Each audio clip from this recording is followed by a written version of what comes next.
election eve, and I am so honored that former Speaker of the House, Kevin McCarthy, would take time to talk to me on election eve. Good morning, Mr. Speaker. Welcome back. It is great to see you. How do you feel about tomorrow? I feel good, a little nervous, ready for the election to be over. This is one of the closest elections, but even though the polling is in the margin of error, that doesn't mean one side can't win in a larger margin than you think. And look, I think it all comes down to Pennsylvania. I think we win the Senate. Um, I think the House is going to be determined how well President Trump does because these members are underperforming Trump. We've got a better chance to win in the House this cycle than we did the other two, and we won those. But Democrats have raised a lot more money than we did, and so it's going to be an interesting election night. But I think it could play very well for Republicans, or it could be a struggle. Now, Mr. Speaker, you built this amazing organization, and as you noted, you won majorities for the Republicans in 2022, and you won a lot of seats that people didn't see coming in 2020. And you won. I mean, you're just very good. You built this amazing machine. What I would like to know from you is first, let's start out in our shared territory of Central California. Ken Calvert, okay. How about our friends in Orange County? What about Mike Garcia? What about Dave Valadao? What about them? All right, this is great because you're right. In those last two election cycles, how did we win the majority by 5 seats?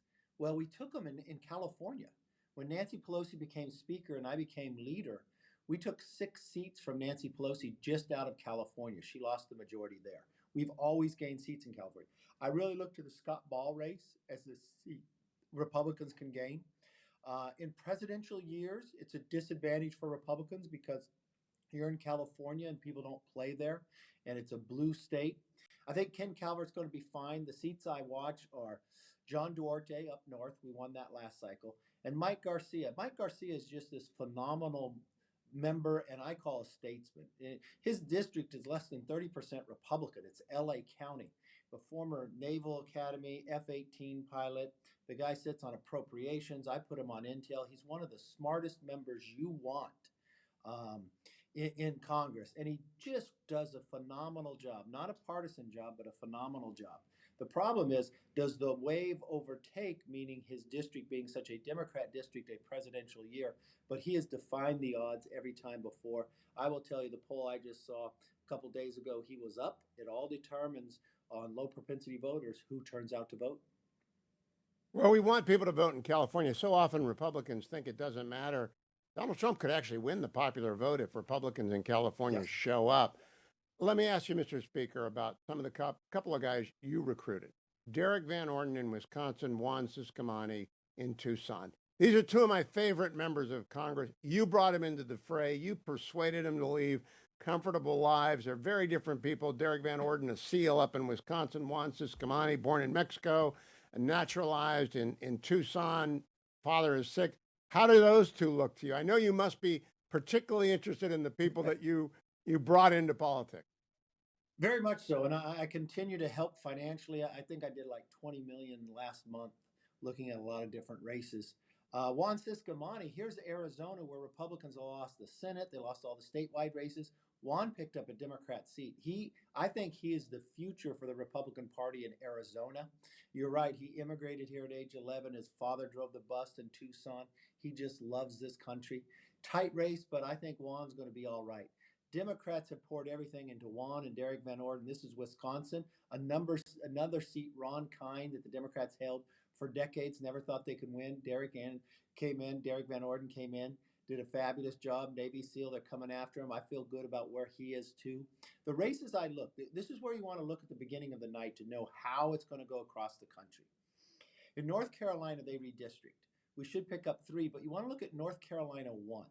We're trying to beat a Democrat Davis. If we win that seat, if you look at Maine, Golden, the Democrat incumbent against Austin. If you look at Virginia, Spanberger's old seat, Derek Anderson, also a military veteran. If you look at those 3 races, North Carolina run, Virginia, and Maine, if Republicans win those 3, it's going to be a good night. Then look at Pennsylvania. Look at Wild's seat and also Cartwright, the 2 Democrats. If Bresnahan picks that one up, we win those 2. We could pick up seats this cycle, which I think we should do. In a normal year, we would if we had the right resources. It could be a really good night. Now, Mr. Speaker, it's funny we come into this election weekend with two big stories. Iran is threatening Israel again. You've always been very closely allied with the Republican Jewish Coalition, Norm Coleman, and a bunch of our friends over there. How do you feel about the American Jewish vote, other supporters of Israel like me and you who are not Jewish, who support Israel, and they're being threatened on election day by Iran for a third time? I'll tell you, I have seen and met um, strong liberal Jewish Americans who say they are voting for Trump. And it's not like, oh, I'm going to vote. Maybe I'll vote for Trump. They are 100% there because they see the future of Israel, the survival of Israel, fundamental in this race because they've watched this Biden Harris administration flip on the support of Israel, deny them what they need to actually carry out to protect themselves and security. Now, I'll tell you, I just came back from Dubai a couple weeks ago, giving a speech, talking to other leaders in the Middle East. They want President Trump to win. And I'm talking both sides of the aisle in the Middle East because they believe stability will happen in the Middle East. It will be a calmer place. There'll be less war. And I think they're fundamentally right. We're on right now in Detroit, big audience in Detroit, and it's a very Arab American audience and demographic, far more than other markets across the United States. But I asked the former president, maybe two times back, he was on the program, why are you getting 41% of the Arab American vote? Kamala Harris getting 41%? Because they want peace. Have you seen that in your numbers as well, that it's not just Jewish Americans, it's Arab Americans? It is. And this is the part of being a statesman to be president. How do you bring both sides together? Remember, President Trump brought Abraham Accords. They brought some peace into the Middle East, and that's respect on Arabs and Israel as well. That's a unique place to be, the respect for one another and the ability to get along with one another. That's what Trump brings the chaos down, can look for a future that has peace in it and prosperity for all sides. That's why people are going both. And when you look to Michigan, 100,000 votes can determine the outcome of Michigan. And it's unique that the president can walk in, get the support of Jewish members who have never supported him before, and get Arabs to endorse him at the same time, which you watch the mayor and others. I think Michigan is a critical place, not just for the presidential, but the Senate and the House. We've got 2 seats there we can pick up. Slotkin is now running for the Senate, a tight race with Rogers, but you also have Kildee had retired. So you got Paul Young, you got Tom Barrett. I believe Republicans in the House could pick up 2 more seats in Michigan.